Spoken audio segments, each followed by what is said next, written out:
सात संगत जी प्यार नाल कहना धन निरंकार जी। सात संगत जी आज हाजिर हूँ एक दिल छू लेने वाली प्यारी सी साखी के साथ। उम्मीद करती हूँ कि आज की खूबसूरत साखी आप सभी को बहुत ही पसंद आएगी। तो आइए आज की साखी सुने। सात संगत जी एक सेठ जी ने अनशन खोल रखा था। उनमें दान की भावना तो बहुत कम थी, पर समाज उन्हें दानवीर समझकर उनकी प्रशंसा करे, ये भावना उनके मन में बहुत ही प्रबल थी। और सेठ जी के प्रशंसक भी कम नहीं थे। थोक का व्यापार था उनका। वर्ष के अंत में अन्न के कोठरों में जो सरा गला अन्न बिकने से बच जाता था, वो दान के लिए भेज दिया जाता। हमेशा सरी ज्वार की रोटी ही सेठ के अनशन से भूखों को प्राप्त होती। सात संगत जी एक दिन सेठ जी के पुत्र का विवाह हुआ। पुत्र वधू घर आए। वो बड़ी सुशील, सत्संगी और विचारशील थी। उसे जब पता चला कि उसके ससुर द्वारा खोले गए अनशन में सरी ज्वार की रोटी दी जाती है, तो उसे बहुत ही दुख हुआ। उसने भोजन बनाने की सारी जिम्मेदारी अपने ऊपर ले ली। पहले ही दिन उसने अनशन से सरी ज्वार का आटा मंगवाकर एक रोटी बनाई और सेठ जी जब भोजन करने बैठे तो उनकी थाली में भोजन के साथ वो रोटी भी परोस दी। सात संगत जी थाली में काली मोटी रोटी देखकर सेठ जी मन ही मन गुस्साए, लेकिन वो कुछ बोले नहीं। सेठ जी ने उस रोटी का छोटा सा टुकड़ा तोड़कर अपने मुंह में जैसे ही डाला, उनसे रहा नहीं गया और वे थू थू करते हुए रोटी को उगल दिया। सात संगत जी सेठ जी ने अपनी बहू से कहा, बहू घर में आटा तो बहुत है, ये तूने रोटी बनाने के लिए सरी ज्वार का आटा कहाँ से मंगाया? सात संगत जी पुत्र वधू बोली, पिताजी ये आटा परलोक से मंगाया है। फिर ससुर जी बोले, बहू तू क्या कह रही है? मैं कुछ समझा नहीं। सात संगत जी सेठ जी की बहू ने कहा, पिताजी जो दान पुण्य हमने पिछले जन्म में किया वही कमाई अब खा रहे हैं, और जो हम इस जन्म में करेंगे वही हमें परलोक में मिलेगा। हमारे अनशन में इसी आटे की रोटी गरीबों को दी जाती है। परलोक में केवल इसी आटे की रोटी पर रहना है। इसलिए मैंने सोचा कि अभी से हमें इसे खाने का अभ्यास हो जाए तो वहाँ पर हमें कष्ट नहीं होगा, क्योंकि जैसा कर्म करेंगे वैसा ही फल मिलेगा। हर कर्मों का फल तो मिलता ही है, ये निश्चित है। जैसा हम अनशन गरीबों को खाने के लिए देंगे तो उस कर्म का फल भी तो हमें आगे चलकर मिलना ही है, और हमें भी वैसा ही सारा गला खाने को मिलेगा। तो क्यों ना अभी से ही अभ्यास किया जाए।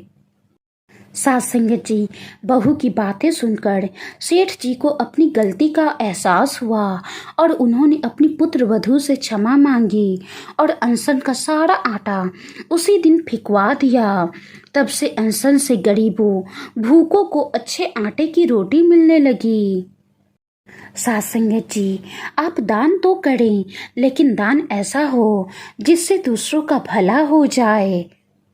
जितना आप दूसरों की भलाई की भावना से दान करते हैं, उतना दान लेने वाले का भला होता है, साथ में आपका भी भला हो जाता है।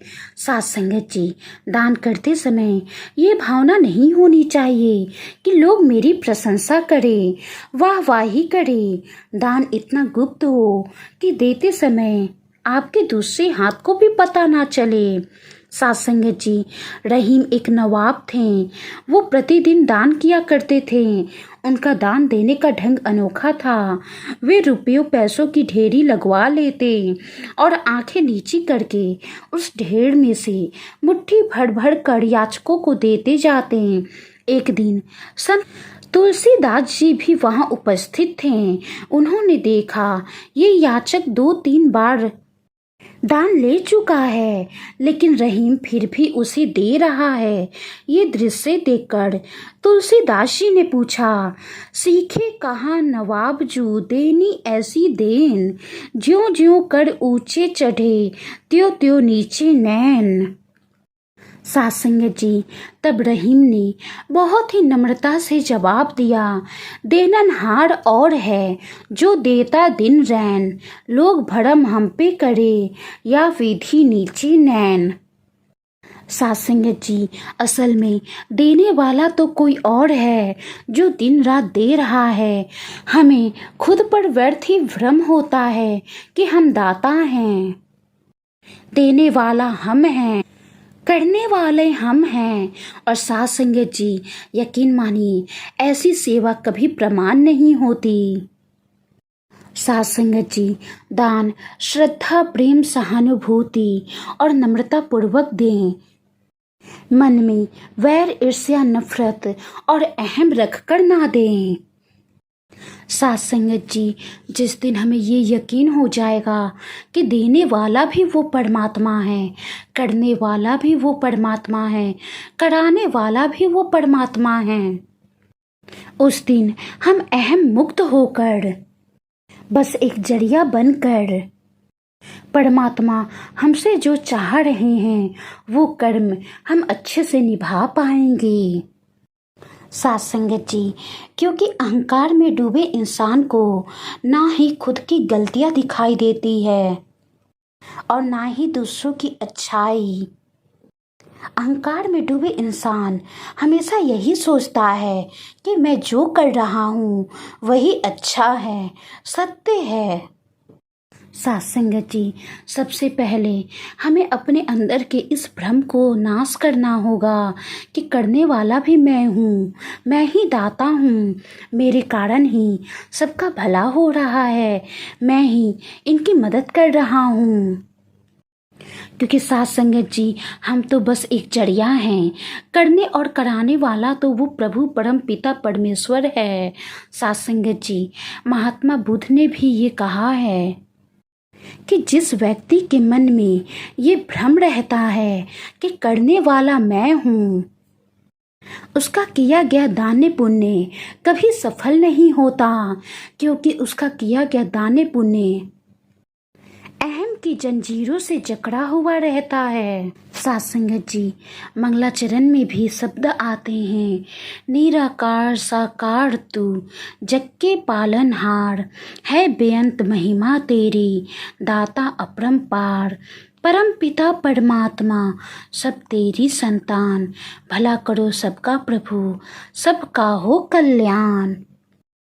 साथ संगत जी, करने वाला भी वो परमात्मा है, कराने वाला भी वो परमात्मा है, फिर भी हमें किस बात का गुरूर है। साथ संगत जी, वाणी में कोई गलती हो गई हो तो बख्श लेना जी। आज की साखी कैसी लगी कमेंट बॉक्स में कमेंट करके ज़रूर बताइएगा। साखी को ज़्यादा से ज़्यादा लाइक करें और शेयर ज़रूर करें। साथ संगत जी, प्यार नाल कहना, धन निरंकार जी।